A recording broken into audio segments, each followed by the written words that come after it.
have more time to break down these compositions as to who does what and what are they supposed to do here.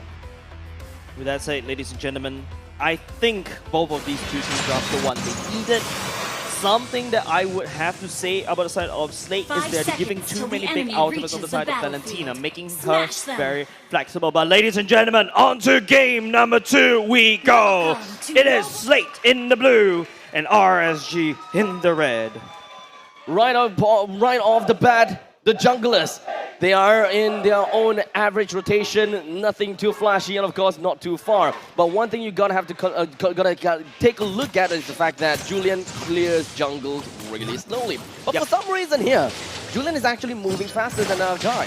Yeah, but that could be the fact that RSG has to babysit Julian just a little bit, do some damage to the purple buff, and move on. Don't forget, RSG should have a power spike at level 3 for that Julian, but the nerf on the Julian in the early game may cost them. That's why, you know, most of the Julians has been going on the Molten Core first item. Now, SLATE, something that is quite interesting for the side of me is that they are not hard invading that Julian, probably because RSG was expecting that.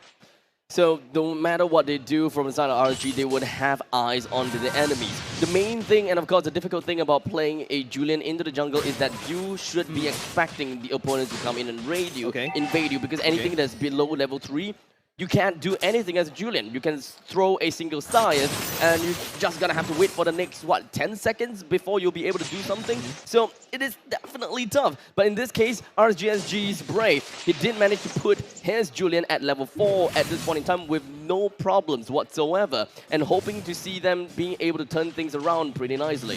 RSG is currently winning the gold lane for now. If you take a look, FMM is having a little bit trouble, not doing a very good time against BK.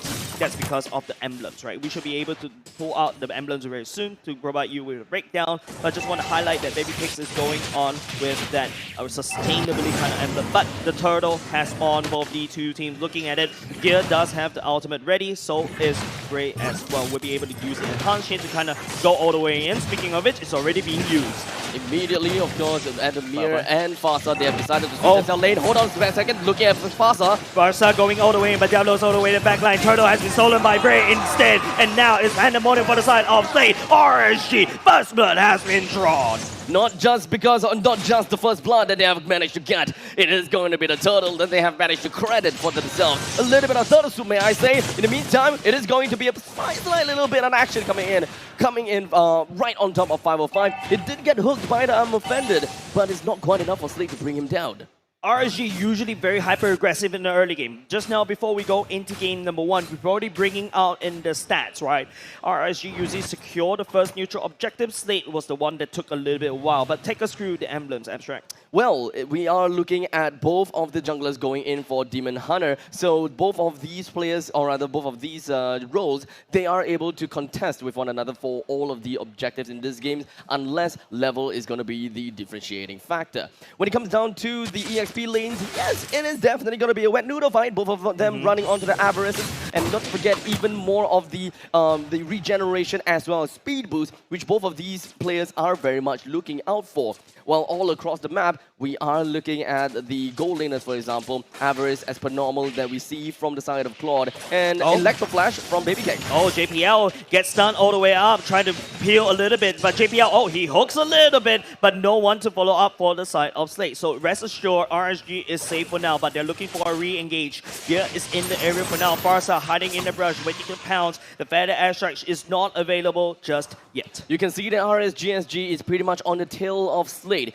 moving right onto the shadows of SLATE and just trying to creep in one step at a time. They want to create all of that opportunities in order to create more space for their team. But so far, we don't quite see that just yet. 7 seconds until the turtle spawns. JPL rushes himself right into the face of Bray. Here continues on.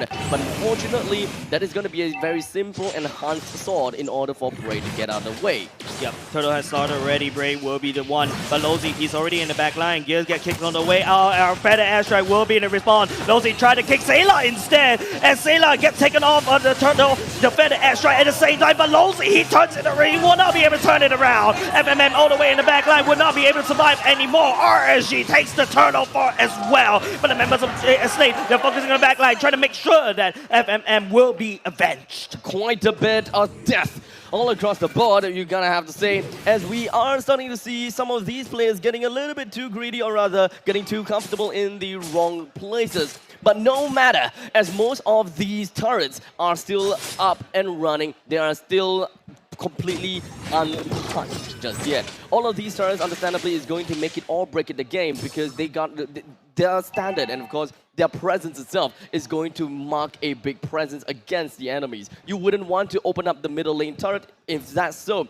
invasion into the jungle is going to be made super easy. If any of the side lane turrets is going to be taken down, the EXP laners will be freed. As long as they make a single push, they will be able to move themselves over to the rest of the objective, or even join in team fights. Yeah, I'm trying to take a look. It's already a lane swap happening. Lozy is already, but oh, it is going to be VPKs on the top side. Adamir, he's not ready.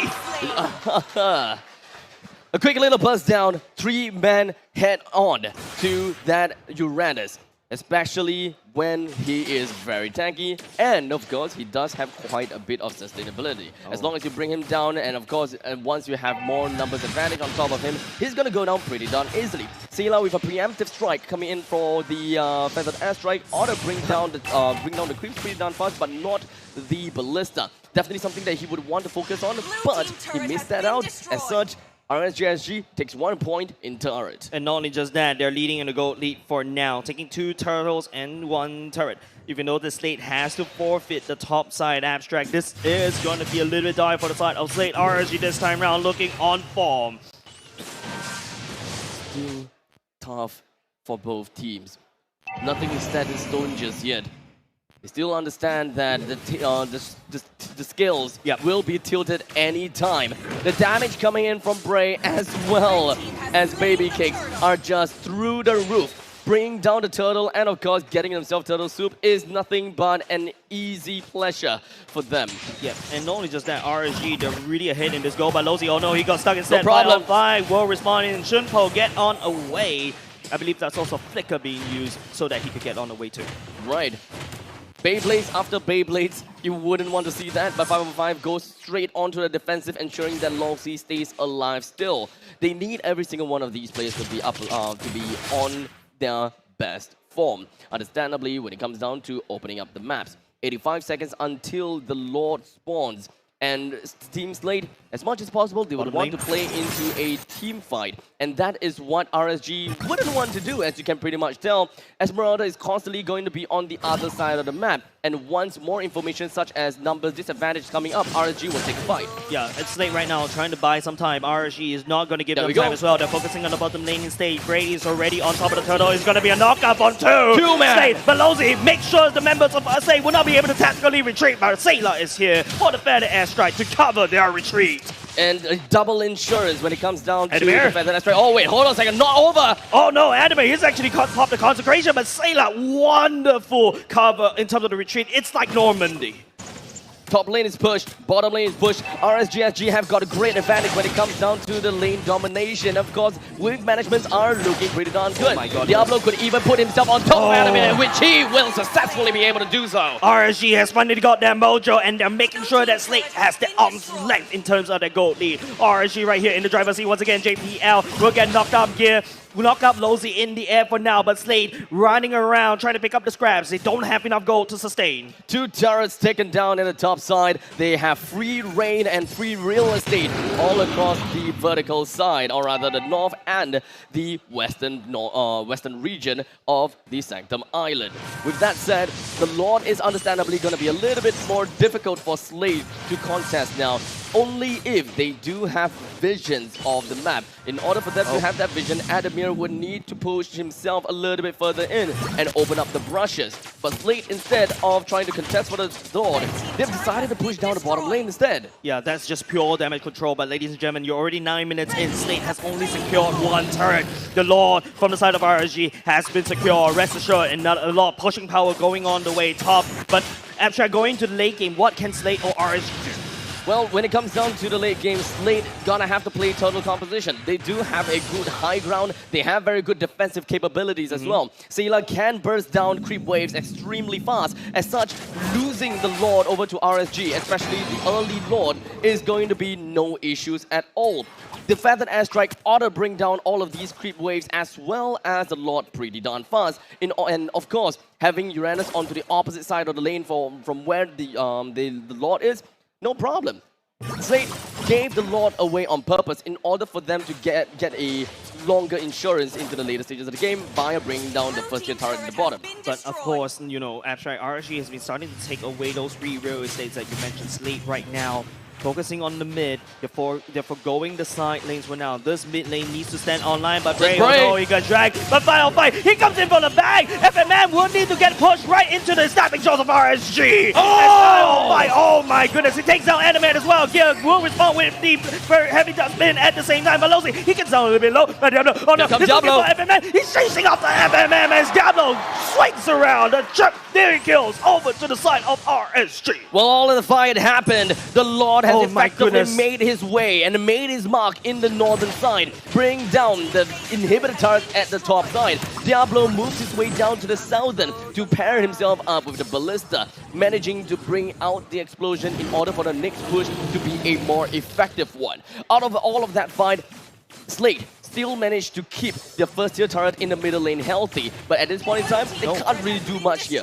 Yeah, but Abstract, do you trade the bottom lane that opens up your core for that mid to first outer middle tier turret? I think that's something that I know. I mean, SLATE, I think this defense is a little bit questionable. It's a little bit out of hand, to be honest. Yeah. I think that they definitely want to gain control in the middle lane, but I think that there is a little bit too much priorities, in my opinion. JPL did manage to get a really good catch onto Bray, but Bray, he is very tanky after all. He went for full tank items with the Curse Helm, Guardian Helm, as well as Athena Shield. So as much as possible, he wouldn't be just bursted down by Sela effectively and too fast. The only one that can bring him down very nicely is going to be FMM through the entire duration of Blazing Duet. So Bray, he can stay alive for an entire fight, and RSGSG is still sticking to their MO of having at least 3% being sustainable or tanky. In this case, Diablo, Bray, and Lolzy. And the best part is Firefight earlier just now, right, Abstract? You saw he sneaks in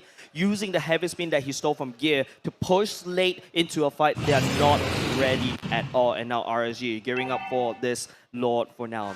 This is not a baby Lord anymore. He has grown up. This is a Luminous Lord. SLATE, they need to defend this. I highly doubt that SLATE will be able to defend this at all. I don't think so too. Yes, it's pretty much gone out of hand. We're looking at a 7,000 gold deficit from SLATE, and they don't have much of a contest for this Lord. Yes, Retribution may do something, however, we're looking at a 3-level difference. The Retribution will go down. As such, SLATE will need to bring Bray down. But as you have saw, I'm offended onto Bray to drag him within and of course even behind the first tier defense turret with 2 other person just riding all of the abilities on him, and yet he's still not dead. So what exactly makes you think that you can contest the Lord against a full team of RSG and bring down Bray at the same time and bring down the Lord? Yeah, this is going to be a tough question for SLATE to crack. And speaking about that question is encroaching in. RSG right here, gearing up on 3 lanes for now, trying to split pros, trying to sync this up this wave. SLATE has 2 turrets for them to defend, but the Lord is already stepping in.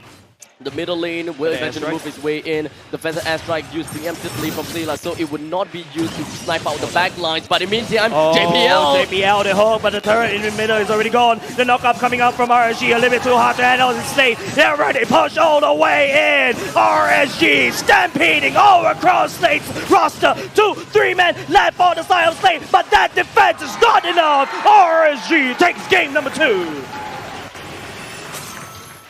Game number 2 is indeed what we say and call a game of Jumanji. You know, you roll the dice and somehow you find yourself a step